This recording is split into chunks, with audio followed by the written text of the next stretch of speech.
안녕하세요. 여기 CBA 대학 청년부 지도교수로 돕고 있는 김민정입니다. 제가 오늘 한 주 와서요. 진도를 나가거나 다른 걸 하기보다는 좀 객관적인 강의 같은 설교로 오늘 은혜를 함께 나눴으면 좋겠습니다.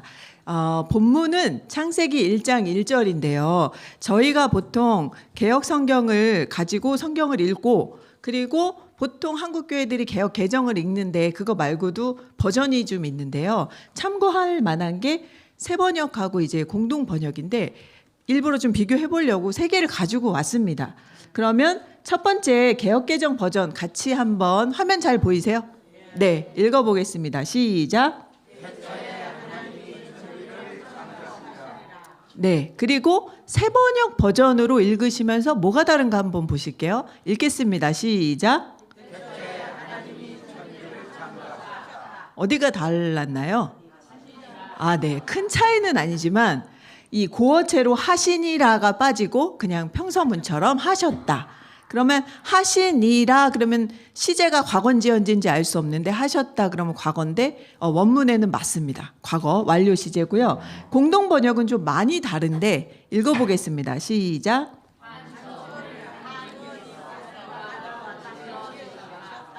예, 여기서 저희는 이제 하나님이라고 하니까 걔는 패스해도 되고 주목해 볼 게 천지라고 했던 것을 뭘로 바꿨나요? 하늘과 땅으로. 예. 그래서 원문에 보면은 샤마임이라는 하늘과 땅이라는 에레즈를 명사를 따로 쓰고 있어요. 그래서 하나님이 하늘 그리고 땅을 창조하셨다고 해서 두 개를 나눠서 생각해 볼 여지를 주는데 오늘은 저희가 저기에서 땅, 어디요? 땅 얘기를 하려고 합니다. 여러분이 창세기를 지금까지 읽으시면서 초반에 했던 개관에 좀 나왔을 것 같은데 창세기 1에서 50장을 크게 두 덩어리로 나누면 어딘지 혹시 기억이 나세요?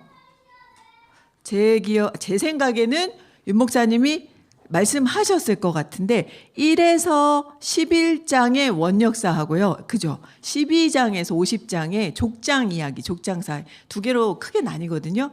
그래서 제가 땅 이야기를 한다고 했으니까 창세기 1에서 11장 원역사에서 땅 이야기 두 가지 12장에서 50장 족장사에서 땅 이야기 두 가지만 꼽아서 총 몇 개죠? 금방 끝나겠네요. 네, 땅 얘기 4군데만 하도록 하겠습니다. 저희가 땅 그러면은 성경에서 이 산지를 내게 주소서 이런 거 찬양에도 있고 하잖아요. 근데 혹시 그런 생각 하셨어요? 왜 귀향이면 산지를 달라고 할까? 어디가 좋은 땅인가요? 강변, 우리는 한강 주변에 평지, 강변이 좋은데 강남 땅이 아니고 왜 산지를, 산동네를 달라고 했을까? 이런 생각이 드는데 이스라엘 지리에서는요, 산 위에 있어야 고대 사회에서 침략을 받지 않고 방어를 하면서 거주 지역을 만들 수가 있었어요. 그래서 우리가 오늘 지도도 조금 보고 쉬운 히브리어도 조금 보면서 딱 4개의 땅 이야기를 한번 창세기 안에서 보는 것을 오늘 주제와 목표로 하겠습니다.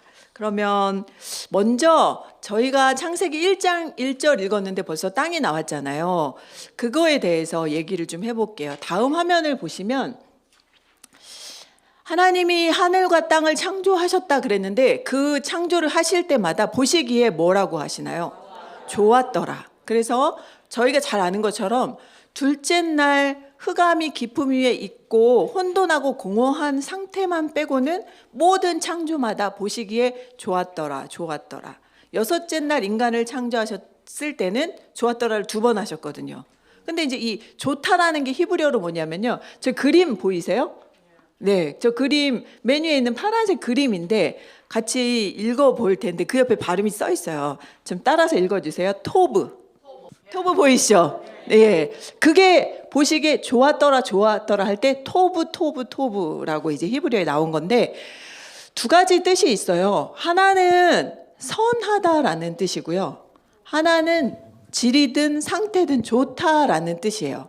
자, 토브의 2가지 뜻을 옆에 분하고 한번 확인을 해주세요. 그래서 저희는 그동안 창세기를 볼 때요. 1장 2절에 혼돈과 공허가 있는 그 상태를 좀 집중해서 창조의 세계를 어떻게 보는 관점이 있었냐면 어차피 없어질 세상, 영적으로 타락한 세상, 다른 말로 음부. 그래서 그 관점을 집중해서 봤다라고 한다면 사실은 창세기 1장을 다시 보면 그 상태를 넘어서 6일 창조를 통해서 하나님이 우리에게 주신 땅, 우리의 환경, 우리의 삶의 자리라는 것은 선한 것이었습니다. 선하고 좋은 것. 한번 우리 잠언 8장을 좀 볼게요. 잠언 8장 22절에서 32절인데요. 잠언 8장 22절에서 32절입니다. 이게 창세기 1장의 창조를 잠언에서 설명한 거죠. 그러니까 1장하고 같이 읽으셔야 되는 부분이죠. 여호와께서 그 조화의 시작 곧 태초에 일하시기 전에 나를 가지셨으며, 여기서 나는 지금 8장에서 말하는 지혜입니다. 만세 전부터, 상고부터, 땅이 생기기 전부터 내가 세움을 입었나니 아직 바다가 생기지 아니하였고 큰 샘들이 있기 전에 내가 이미 났으며 산이 세우심을 입기 전에, 언덕이 생기기 전에 내가 이미 났으니 하나님이 아직 땅도 들도 세상 진토의 근원도 짓지 아니하셨을 때라. 그가 하늘을 지으시며 궁창으로 해면에 두르실 때에 내가 거기 있었고, 그가 위로 구름 하늘을 견고하게 하시며 바다의 샘들을 힘있게 하시며 바다의 한계를 정하여 물로 명령을 거스르지 못하게 하시며 또 땅의 기초를 정하실 때에 내가 그 곁에 있어서 창조자가 되어 날마다 그 기뻐하신 바가 되었으며 항상 그 앞에서 즐거워하였으며 사람이 거처할 땅에서 즐거워하며 인자들을 기뻐하였었느니라. 31절까지 읽었습니다. 지금 하나님이 창조하신 세상은 영적 전쟁이 있는 음부로 그치느냐, 아니면 인간에게 주실 때 그 안에 하나님이 여기 보니까 창조 전에 지혜를 가지셨대요. 그래서 지혜로 창조하신 거예요. 그리고 성경에 보면 지혜하고 선함 있죠. 저희가 본 토브 연결한 말씀들이 많은데 잠언 2장 20절에는 지혜가 너로 선한 길을 행하게 한다, 이렇게 말씀하고 잠언 13장 15절에서는 선한 지혜가 은혜를 베푼다, 이렇게 말씀하거든요. 그럼 하나님의 지혜라는 것은 선한 특징을 가지고 있어요. 그래서 그 지혜로 지으신 이 세상 만물, 즉 이 땅이라는 거는 하나님의 선하심과 그리고 하나님이 좋게 여기신, 좋고 우리에게 가장 합당한 그 환경을 조성하신 것이 창조거든요. 그래서 저희가 영적 생활을 열심히 하고 또 하나님의 뜻대로 살기 위해서 많은 지난한 싸움을 하면서 잊었던 사실, 이 땅이라는 것이 기본은 하나님의 선하심, 하나님의 지혜의 장소다라는 거. 그래서 아까 목사님 말씀하신 것처럼 만물 안에 하나님을 알만한 신성이 깃들어 있다고 하는데, 이 창세기 1장을 통해서 많은 그 토브 하면서 좋다, 아 좋다, 좋다라고 하셨던 세상을 향한 우리의 시선이 이 좋은 것을, 이 선한 것을 누리고 감사하고 그 안에서 하나님의 지혜를 깨달아가는 삶이었으면 좋겠다. 창세기 1장을 통해서 가장 먼저 땅은 어떤 곳이냐 했을 때 우리가 주목했던 한 차원 말고 이 차원을 좀 더 많이 부딪혔으면 좋겠다라는 생각으로 이 말씀을 드렸어요. 그리고 저 밑에 있는 두 번째 땅하고 사람을 좀 연결한 건데 창세기 2장 7절인데 같이 한번 읽어보겠습니다. 시작.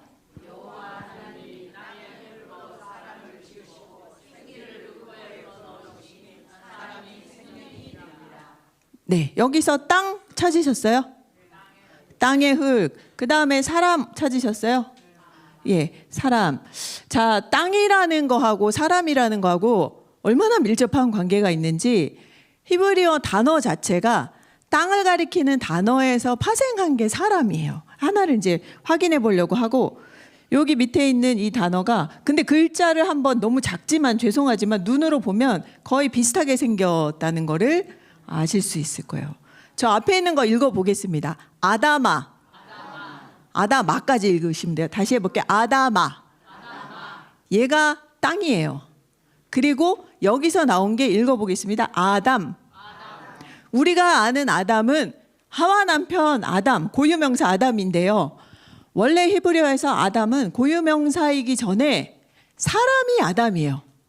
사람을 히브리어로 하면 아담인 거죠. 그래서 창세기 1장에서 하나님이 하나님의 형상대로 사람을 지었다 할 때 거기도 아담이 나오고 우리가 그냥 사람 그러면 다 아담인 거예요. 그래서 요거를 한번 따라해 볼게요.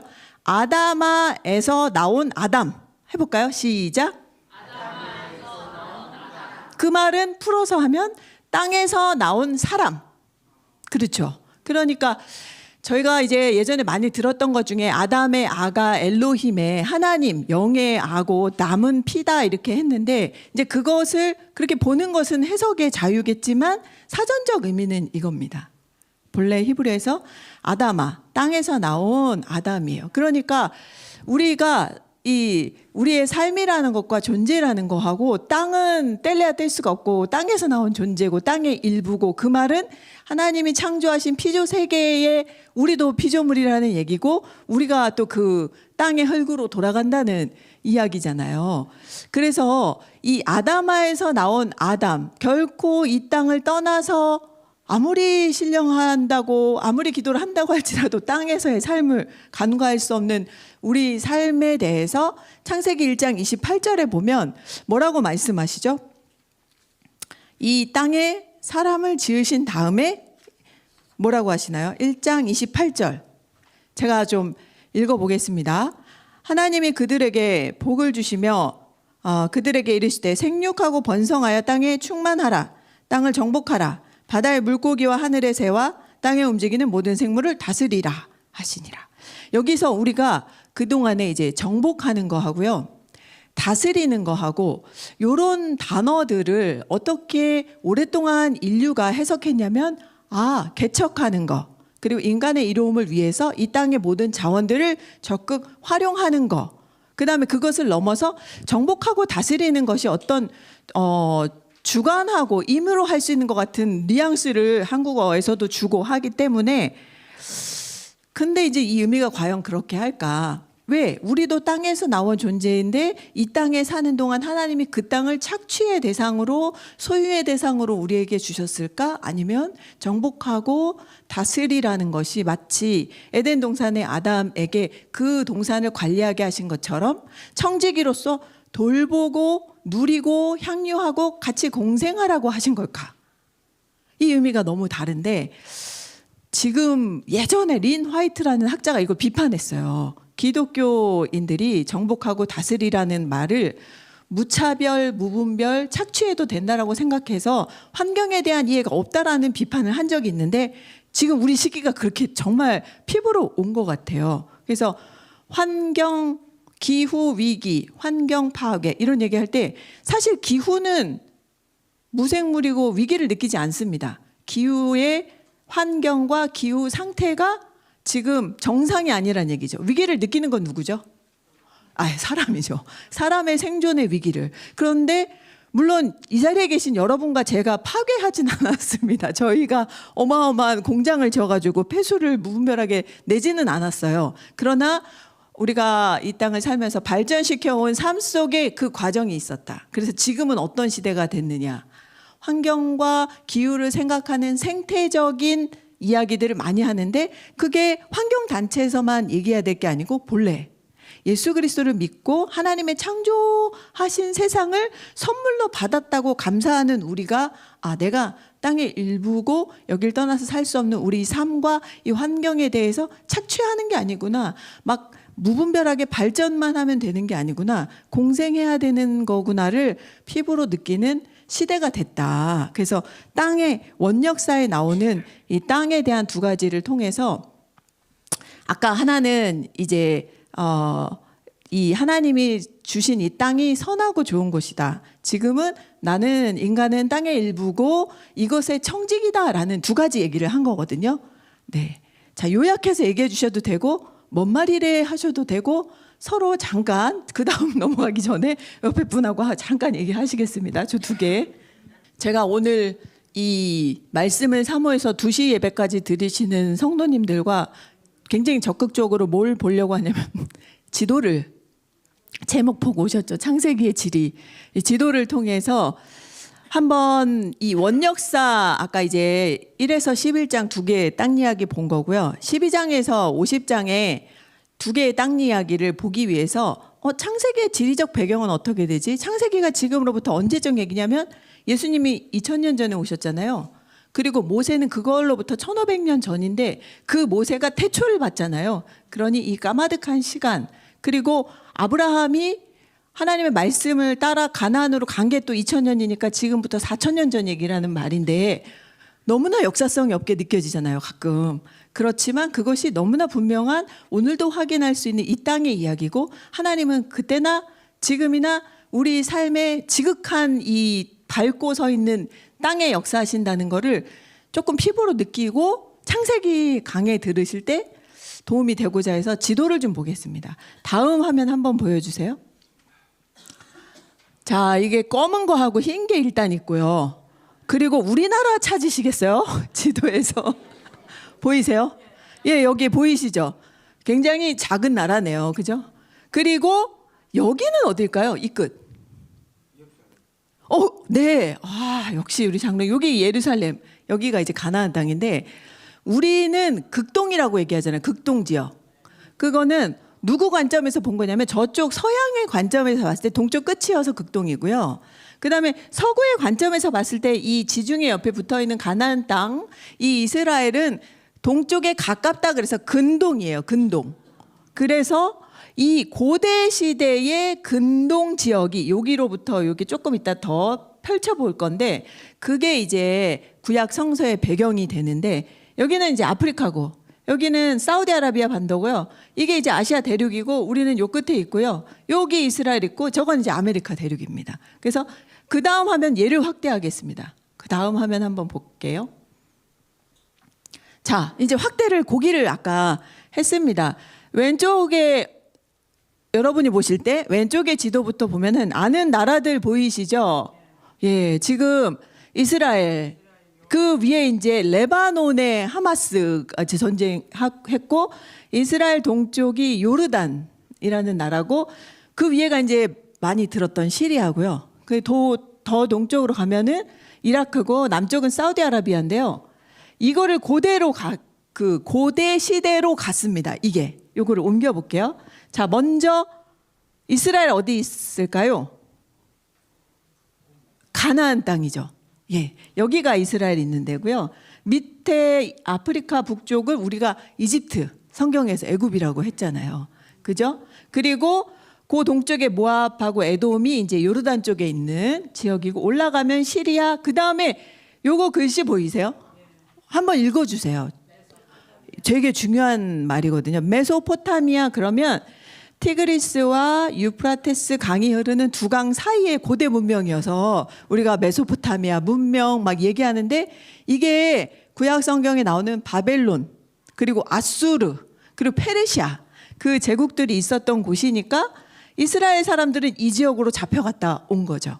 그래서 이 일대에 지금 초록색 띠를 이렇게 둘러놨는데 이게 뭐냐면 위아래는 사막과 고산지대라 사람이 살기가 어려웠고요. 여기만 비옥해요. 그래서 농사 짓고 살 수 있는 그래도 물이 있는 땅이어서 여기를 비옥한 초승달 지역이라고 하는데 가만히 보면 이 가나안 땅 이스라엘의 지리가 애굽이라는 큰 제국하고요. 메소포타미아에 있는 그렇죠. 사이에 낀 땅, 사이 땅. 그래서 비트윈 랜드라고 하는데 그러니 여기서 침략하고 항상 여기를 차지하려고 하고 독립이 참 쉽지 않은 요 지역이 이제 구약의 배경이고 창세기의 배경입니다. 그래서 이제 뭐 나중에 기회가 되면 또 보겠지만 요런 데 아라라산 노아 방주가 있는 거고 요 땅에서 일어났던 일들이에요. 그래서 이 지도에서 우리가 요거 지도 한번 잠깐 보시면서 눈에 드는 거 저기가 저기야만 한번 해주세요. 옆에 분하고 저기가 저기야. 저기가 저기다. 저기가 메소포타미아다. 좀 작죠. 그래서 여기서 저희가 누구를 보려고 하냐면 땅 얘기하면 족장사에서 빼놓을 수 없는 사람 아브라함. 땅을 떠난 사람 얘기를 하려고 하는데, 참고로 다음 지도 넘어가기 전에 아브라함은 어디서 어디로 이동한 거냐? 여기죠. 이 끝에 갈대아, 우르니까요. 갈대아 지역의 우르에서 일로 간 거니까 어떻게 갔냐면 이렇게 가면 쉽죠. 숏컷, 지름길 갈 수 있을까? 그렇죠. 사막이라 안 되고 이렇게 가는 거예요. 그래서 그 다음 화면을 한번 보면요. 이제 하나님께서 창세기 12장 1절에 여호와께서 아브라함에게 이르시되 너는 너의 고향과 친척과 아비 집을 뭐 하래요? 떠나 내가 내게 보여줄 땅으로 가라. 네가 서 있는 땅을 떠나서 다른 땅으로 가라고 하셨는데, 이때 아까 보셨던 여기가 이제 우르 지역이고, 가려면 강을, 티그리스 유프라테스 강을 건너게 돼 있습니다. 그리고 올라가서 하란에 갔다가 내려오는데요. 여기서 우리가 히브리인이라고 말하잖아요. 아브라함을. 히브리인이 어떤 뜻인가요? 건넌 사람, 나그네. 저희는 히브리인인가요? 아닌가요? 우리가 이 땅에 대해서, 우리는 여기서 태어나셨죠? 혹시 이민 오신 분 안 계신 분, 강 건너 오신 분 안 계신? 저도 여기서 태어났는데, 그런 의미의 히브리인은 아닌데, 신앙생활 할 때 우리가 이 땅에서 나그네 같은 정체성을 좀 갖고 있잖아요. 나도 히브리인이다 하잖아요. 언젠간 본향 간다 이 말 하는데, 그래서 그 히브리를 생각할 때 히브리라는 단어는 이렇게 쓰고요. 이게 어디서 나온 말이냐면 저 앞에 있는 단어에서 나왔는데 비슷하게 생겼죠. 또 앞에 거 읽어볼게요. 아바르. 한 번 더 해볼까요? 아바르. 이게 떠나다요. 하나님이 떠나라고 하셨죠. 강을 건너서 패스오브를 하라고 하셨는데 그게 아바르고, 떠난 사람이 읽어보겠습니다. 이브리. 그래서 아바르 한 사람이 이브리다. 이렇게 해볼까요? 시작. 네, 한번 떠나고 강 건너고. 근데 이 아브라함이 떠났던 저 우르라는 데가 그냥 뭐 평범한 데는 아니었어요. 왜냐하면 저희가 오늘날 도시를 어반이라고 영어로 하는데 그 어반이 우르에서 나온 거예요. 그게 어마어마한 고대의 가장 발달한 문명이 있었던 곳. 요즘 표현으로 하면 인프라가 다 돼 있어요. 집에 나가면은 쇼핑할 수 있고, 트레이더스 있고, 은행 있고, 뭐 다 있는 겁니다. 커피숍 있고, 뭐 교회까지 앞에 있네. 이런 식으로 고대 사회에서 가장 최초의 발달된 고도의 도시 생활을, 거기서의 안정된 삶을 버리고 떠날 때는 뭘 포기할까? 우리가 많이 들었거든요. 일단은 많은 소유를 다 못 가져갈 테니 내려놔야 하고, 그리고 거기에 익숙한 언어, 그리고 문화, 그리고 당시에는 경찰이 따로 있는 게 아니고 치안이 좋은 게 아니고요. 씨족 사회를 통해서 그 씨족이 같이 모여 있으면서 보호를 하거든요. 그러니까 떠나면 안전하지 않죠. 그러니까 생명을 걸고 가는 거죠. 그래서 그 떠나서 가나안에 들어간 사람 아브라함을 우리가 우리의 믿음의 조상이라고 말하는 거거든요. 그래서 제가 오늘 말씀을 나누기 전에 생각해 봤어요. 만약에 나의 우르를, 나의 도시를, 나에게 익숙하고 갖추어진 환경을 떠나라고 할 때 뭐가 제일 걸릴까? 라고 했을 때 여러분은 어떤 게 제일 걸리세요? 떠날 때 낯선 거가 걸리세요? 아니면은 다 내려놓고 가는 게 걸리세요? 어떤 게 걸리세요? 다 걸린다고 누가 해주셨어요 지금? 많은 이렇게 안정감을 느끼는 현실에서 이제 많은데, 맞아요. 여러 가지가 걸리고, 또 이제 해외여행 패키지로 가시는 건 좋은데 자유여행 싫으시죠? 예, 근데 왜 젊은 그 자녀분들, 손주들은 왜 자유여행 가나요? 지 맘대로. 거기에서 이게 뭔가 모험심이랑 일단 겁이 없나 봐요. 그죠? 그래야 할 수 있는 거잖아요. 그래서 그런 안전의 문제도 있는데, 제가 요즘에 현대 자본주의 사회를 사는 우리에게 가장 떠나라고 할 때 힘든 거는 몸이 무거운 것 같더라고요.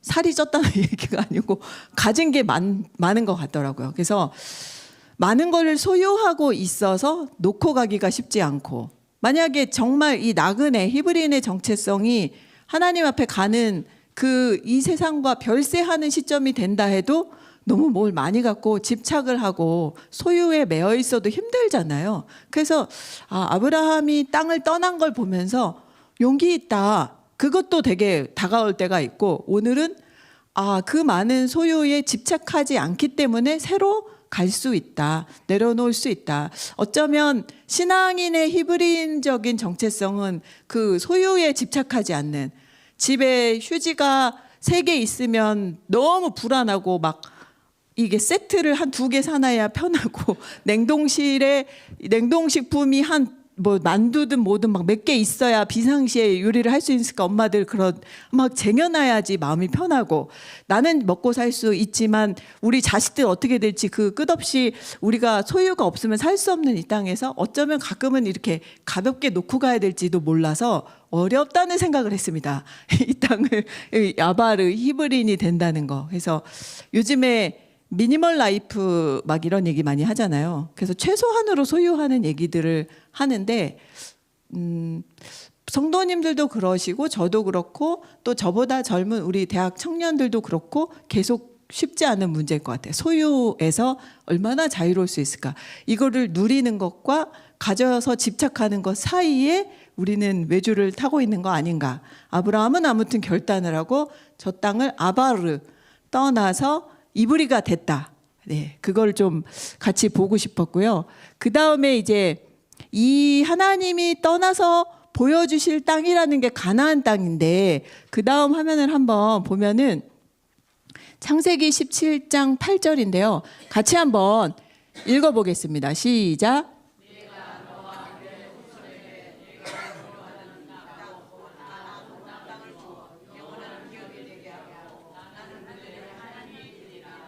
이 약속으로 떠난 건데요. 저 땅을 표현하는 관용적인 표현이 있습니다. 하나님이 약속으로 주시겠다고 한 가나안 땅은 뭐뭐뭐뭐한 땅인가요?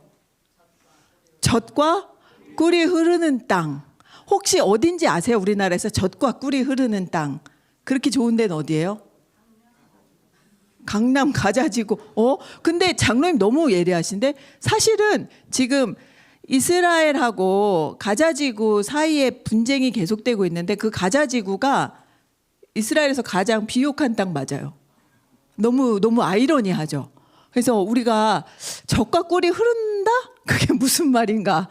과연 흐르나? 생각을 좀 지도를 보면서 하려고 하는데, 일단은 우리의 환상을 그동안도 많이 깨셨겠지만 제가 조금 더 깨드리면, 젖과 꿀이 흐르려면요, 젖이 흐르려면 양이든 소든 젖을 내는 가축을 키우기에 충분한 목초지가 있어야 되고요.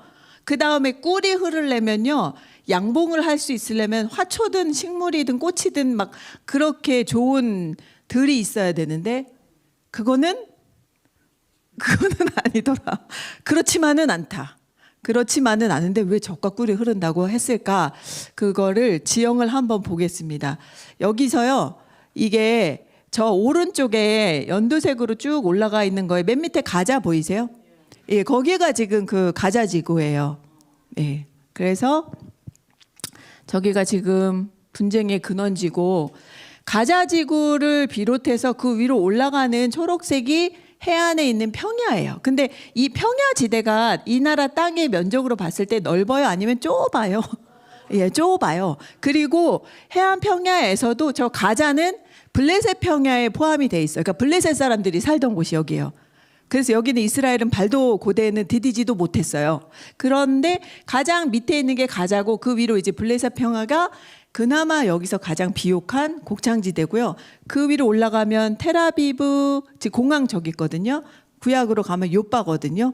저쪽에 있는 샤론 평야는 또 늪지대고, 그래서 그렇게 좋진 않고, 한 칸 옆으로 오면 브엘셰바, 예루살렘, 사마리아 있는 2번 지역 있잖아요. 여기가 지금 영토에서 비중이 넓죠. 여기가 산악이에요, 다. 산악, 산지. 고도가 700 플러스 마이너스. 그러니까 아까 이제 제가 왜 이 산지를 나에게 달라 그러냐, 평야를 달라 그러지 그랬는데, 도시가 다 여기 있잖아요. 브엘세바, 여기 그 다음에는 베들레헴. 브엘세바는 좀 힘든 곳이고, 요 끝에 사람이 살 수 있는 끝에 이제 헤브론, 베들레헴 있고, 예루살렘, 사마리아, 세겜 이런 도시들은 다 산지를 개척해가지고 거기다 집 짓고 살았고요.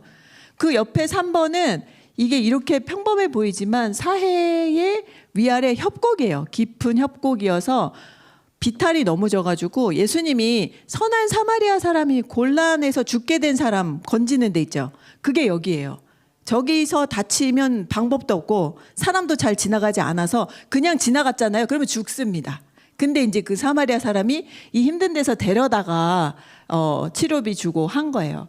그 다음 동쪽은 요단 동쪽이니까 이제 요르단 쪽이니까 두더라도 여기가 이렇게 지역이 크게 이렇게 보고 나서 나머지 이 5번 있죠. 5번은 사실은 이게 더 그려야 되는데 잘랐는데 이 지역이 이스라엘 땅의 50%를 차지해요. 국토의 절반. 여기가 따라해 주세요. 사막. 네. 얄궂잖아요. 나라 전체의 절반은 남쪽에 사막. 네, 그러니까 사실은 젖과 꿀이 흐른다고 하기에는 블레셋 평야는 블레셋 사람들이 차지했고요. 그 다음에 저 위에 이제 하이파라고 써 있는 거기가 갈멜산이거든요. 그쪽에 이스라엘 계곡 조금 빼면 산악지대 개간에서 하는 거 좀 빼면은 쉽지 않아요. 막 광야, 사막 막 이게 어마어마한 지역입니다. 그럼 하나님 왜 저거를 갖다가 젖과 꿀이 흐르는 땅이라고 하셨는데 그게 어떤 의미일까요? 답은 없거든요. 답은 없고 어떻게 생각하세요? 저게 지금 젖과 꿀이 흐른다고 하기에는 조금 흐른다 이렇게 생각할 수 있는데 일단은 이 가나안 땅에 들어갈 때요. 이스라엘 사람들이 어디를 거쳐왔을까요? 출애굽하고 나서 광야로 들어갔잖아요. 광야로 들어가가지고 광야에 몇 년을 살았나요? 40년을 살았어요. 그러다가 들어와서 안착을 하게 되면 이 땅은 어떨까요? 너무 좋죠. 너무 소중하죠. 그래서 12지파 중에서 요단 동편에 나는 여기 너무 좋다고 한 사람들도 어디서 올라온 거냐면 남쪽의 광야에서 올라와서 봤는데 여기 정도면 너무 좋다 이렇게 됐어요. 우리가 얼만큼 어떤 조건이 주어지면 젖과 꿀이 흐른다고 말할 수 있을까? 그 기준이 사람마다 다르잖아요. 요즘에 혹시 금수저, 흙수저 얘기 들어보셨어요? 금수저는 뭐죠? 부모 잘 만나가지고 그냥 물려받아서 태어났는데 아기가 수저를 물었는데 금이고요. 흙수저는 뭐죠? 태서 물었는데 그러니까 참 하다 사람들이 말을 아기 무는 수저까지 그냥 금수저, 흙수저. 그게 약간 아무리 노력해도 이 가문에 있는 선천적으로 주어진 환경과 경제력을 뒤엎기가 쉽지가 않아가지고 아무래도 청년들이 힘든 세상이니까 그 얘기를 한 것 같아요. 근데 내가 볼 때는 저 정도면 금수저인데 이 사람은 흙수저라고 생각할 수 있어요. 그리고 내가 볼 때는 저거는 흙수저인데 자기는 너무 좋대, 감사하대. 그럴 수 있잖아요.